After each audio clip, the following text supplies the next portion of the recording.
Bangga pesan Ibu selamat merdeka ya Bu. Sebelumnya Ibu perkenalkan, saya Lucy Fadila dari Universitas PGRI Selampari. Di sini saya ingin menginterview Ibu terkait interview guru Reba mengenai Ibu selalu mengajar. Nah, di sini saya menyajikan beberapa pertanyaan Bu. Mohon Ibu berkenan untuk menjawab pertanyaan saya ajukan Ibu. Langsung saja Ibu ke pertanyaan pertama. Pertanyaan yaitu, apakah yang Ibu bisa berikan tentang kurikulum merdeka? Kurikulum merdeka, kalau menurut saya, kurikulum merdeka itu dia berfokus kurikulum yang berfokus kepada siswa. Jadi orientasinya kepada siswa, tujuan kurikulumnya berperan sebagai fasilitator.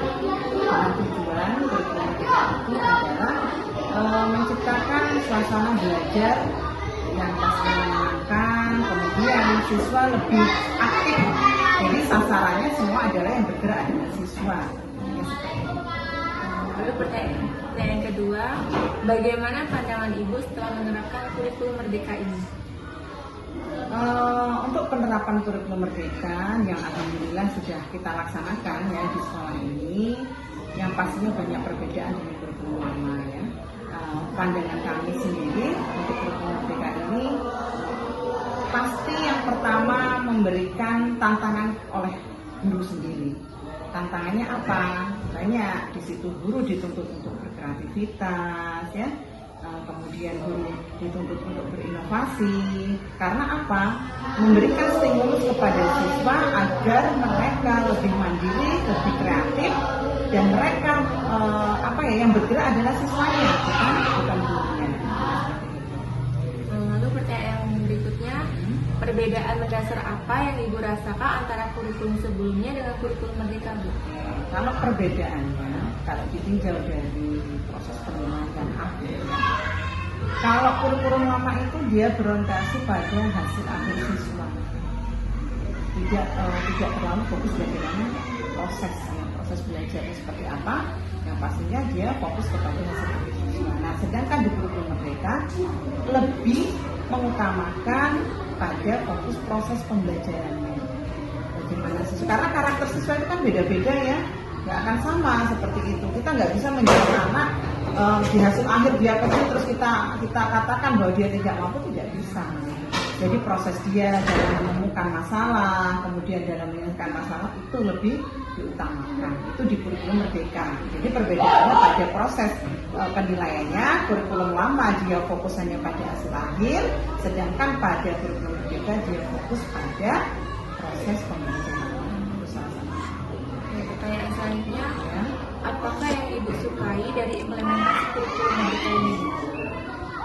Yang saya sukai yaitu tadi, yang pertama guru tidak monoton. Nah, selama ini kan guru metode ceramah ya walaupun pada kurikulum merdeka metode ceramah tetap dilakukan, nggak mungkin enggak, tetapi di sini adalah fokusnya kan siswa yang terlibat, siswa yang bergerak. Nah, selama ini hanya satu arah, ya kan? Selama ini satu arah, guru monoton berceramah, siswanya mendengarkan. Nah, sekarang ini adalah tantangan agar guru itu bukan hanya stabil dalam keadaan itu, sedangkan perkembangan pendidikan semakin hari semakin berkembang. Jadi guru harus bisa mengiringi, dan ini tantangan yang positif kalau memang ini menjadi guru-guru yang profesional. Pertanyaan selanjutnya, bagaimana menurut Ibu tentang deep learning? Deep learning itu kan sebenarnya tetap dia termasuk dalam kurikulum merdeka, namun ada penekanan yang lebih, diantaranya dengan pembelajaran deep learning di situ akan adanya pembelajaran yang menyenangkan, bermakna, dan berkesadaran. Nah, dengan adanya deep learning itu lebih menekankan lagi ya, lebih menekankan di mana suasana pembelajaran itu bisa tercipta menyenangkan, anak-anak tidak bosan, kemudian berkesadaran, anak-anak menyadari, oh ternyata aku tuh butuh ilmu ini gitu. Nah, selama ini kan memunculkan kesadaran siswa bahwa butuh ilmu ini itu kurang. Nah, sekarang dengan adanya deep learning, siswa tanpa harus kita tekan, mereka muncul dengan sendirinya bahwa aku tuh butuh, menyadari bahwa proses pembelajarannya aku sangat membutuhkan. Ibu, pertanyaan selanjutnya, bagaimana menurut Ibu tentang 7 kebiasaan anak Indonesia hebat? Oke, 7 kebiasaan anak Indonesia hebat itu kalau menurut saya itu salah satu program dari pemerintah yang bagus dalam rangka fokus membentuk yang pertama adalah karakter siswa.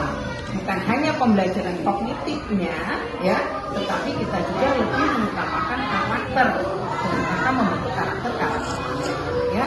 Dari ada 7 kebiasaan Indonesia hebat itu kan dari bangun paginya kita bisa ngerti bagaimana mereka berangkat pagi ya, membentuk kebiasaan-kebiasaan yang positif yang itu berkesinambungan jika diterapkan secara terus menerus. Apa yang akan dikerjakan di sekolah akan berkelanjutan dengan di rumah. Jadi berdiferensiasi ya. Oke. Pertanyaan selanjutnya, apakah Ibu terlibat pada kelompok belajar atau organisasi belajar seperti DSM, Gerakan Sekolah Menyenangkan, atau BGBL, Bantu Guru Belajar Lagi, atau SGI, Sekolah Guru Indonesia, atau yang lainnya, Bu? Kalau saya sendiri fokus mengikuti pada kelompok kegiatan guru ya, kegiatan guru yang disebut dengan KKG ya. Jadi itu setiap bulan rutin 1 bulan sekali KKG itu dilaksanakan per kecamatan. Nah dari situlah kita belajar untuk mengembangkan bagaimana ada kendala-kendala dalam kita mengajar bisa diutarakan di sana untuk dipecahkan. Selanjutnya, Bu, menurut Ibu seberapa penting bagi seorang guru dalam membaca seperti hasil penelitian terbaru, novel, komik, atau latar untuk mendukung profesionalitas? Oh sangat penting Mbak, sangat penting. Makanya kalau kita nggak akan bisa lepas dari membaca Mbak. Entah dari sumbernya dari media sosial ataupun dari buku, itu sangat penting. Karena guru yang profesional dia akan selalu update Mbak. Harus memperbarui perkembangan ilmu pendidikan, nggak bisa ilmu yang tahun 2000 akan diterapkan semuanya ke 2020 nggak bisa, karena perkembangan harus kita mengiring. Itu guru profesional, kalau kita nggak mengiring akan terlihat kesenjangan keterbelakangan guru-guru yang profesional dengan tidak. Pertanyaan selanjutnya, menurut Ibu seberapa penting bagi seorang guru dalam menulis seperti buku atau tulisan online di media digital? Ya, sangat penting, tapi terkadang tidak semua guru yang berkompeten untuk sampai menulis sampai ke ini ya, tetapi pastinya tanda petiknya adalah ditekankan guru wajib literasi itu dilaksanakan. Lalu pertanyaan selanjutnya, apakah di protokol pengajaran dapat dibagikan untuk kami sebagai mahasiswa dalam mencintai profesi guru ini? Oh gitu, yang pastinya ya saya selaku guru yang selama sudah tahun mengajar, kunci utama adalah keprofesionalan seorang guru itu yang paling utama terlihat dari setiap harinya bagaimana dia memanajemen kelas, pengelolaan kelas itu kuncinya dalam melaksanakan kegiatan belajar mengajar.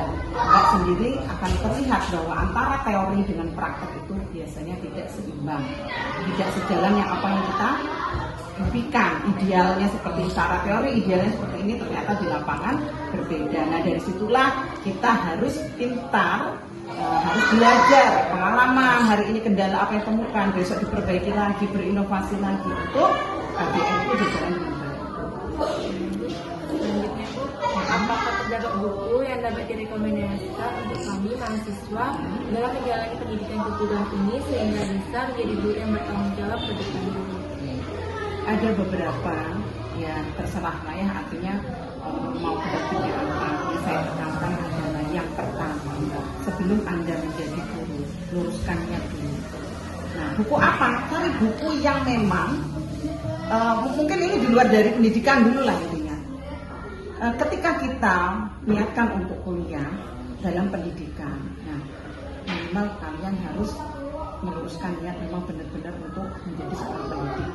Nah, yang kedua adalah buku yang saya referensikan adalah manajemen kelas ya, manajemen kelas, pengelolaan kelas, sampai ke terakhir adalah pendidikan.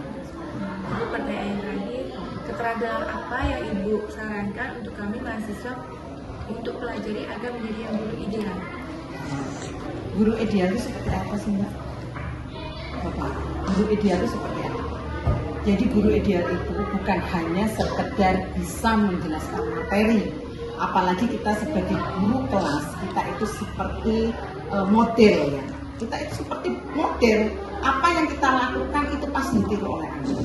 Jadi, nah yang ini yang sekarang PR sekarang, rata-rata untuk guru itu hanya menyampaikan materi, sedangkan mendidik adab karakter itu terkadang malah lebih diabaikan. Jadi nggak heran banyak anak pintar tetapi adabnya buruk. Nah, jadi saran saya adalah kalian menjadi mahasiswa diharapkan fokus bukan hanya sekedar materi transfer ilmu saja, tetapi bagaimana bisa menyeimbangkan antara adab, yang paling utama adalah adab seorang guru yang bahkan nanti akan diberi oleh anak, baru kita ke. Lalu insiden apa yang dapat diberikan kepada mahasiswa atau seorang guru SD? Maksudnya insiden Insiden kayak ibu memberikan nasihat apa? ya nasihatnya intinya itu tadi masih berkelanjutan dengan pertanyaan yang tadi. Yang pertama, luruskan niat. Kalau cuma hanya niatnya ingin kuliah ikut brand, wah PGSD banyak, maka ikut PGSD. Lebih baik jangan. Menjadi seorang guru itu bukan sebuah bisnis. Guru adalah salah satu panggilan jiwa, dan di mana guru itu endingnya adalah pertanggungjawabannya di akhirat. Itu Mbak. Jadi nggak bisa main-main gitu kan. Kita datang ini dari waktu kerja saja. Kita masuk pukul 7.30. Ya, 7.30. Kita berangkat 7.35. Itu sudah salah satu contoh karakter guru yang tidak baik. Kenapa? Itu akan ditiru oleh anak-anak, oh ternyata nggak disiplin. Itu dari segi dunia. Belum lagi di akhirat, 1 detik kita lewat dari jam, itu sudah dihisab oleh Allah. Nah, jadi nggak main-main menjadi seorang guru. Itu baru niatnya. Nah, kemudian yang kedua, bahwa misalnya guru adalah sebuah model tadi. Nah, dengan model itu tolong benar-benar diperhatikan. Apa yang kalian pakai, apa yang kalian gunakan, semua dilihat oleh anak-anak. Itu baru sisi di sekolah, belum lagi di akhirat. Jadi guru itu salah mentransfer ilmu saja, itu endingnya luar biasa, bisa merusak generasi berikutnya. Jadi jangan digampangkan. Baik Ibu, terima kasih atas kesediaannya terhadap wawancara hari ini. Ibu yang sudah berkenan memberikan jawaban-jawaban yang atas pertanyaan tadi, dan saya sangat berterima kasih. Saya ucapkan sekali lagi terima kasih. Wassalamualaikum warahmatullahi wabarakatuh. Waalaikumsalam.